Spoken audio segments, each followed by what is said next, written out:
G'day guys, welcome back to another PC build. I hope you all enjoyed that time lapse there.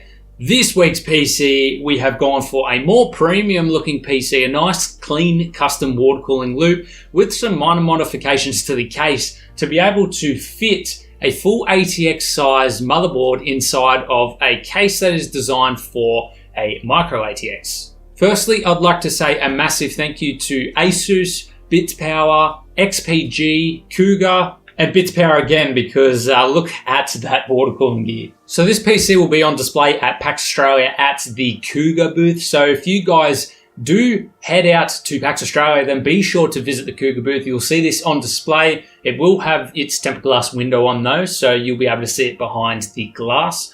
Just for filming purposes and everything, we leave the tempered glass off because it creates a lot of reflection. So these tubes here, they're all metal. It's all nickel-plated metal, so that's why it's got a nice shine to it. Unfortunately, there is one tube up the top which we didn't have the fittings for, like a 30-degree angle to get that bend. So we did just paint a bit of acrylic on that one tube up there, but it is pretty much out of sight, so it's not too visible. And we tried to get it to look as much as we could realistic to these tubes here. Now we are running the GPU in a parallel loop, so it goes through the GPU and also down through these flow meters here. And I was very interested to see what the flow rate would be like with this type of loop, but as you can see, they are spinning quite fast, so it's still getting all of that flow, which is really good to see. There is actually 64 gigs of XPG RAM in here, so there's plenty of RAM. I actually thought there was going to be 32 gigs, but 64 gigs. So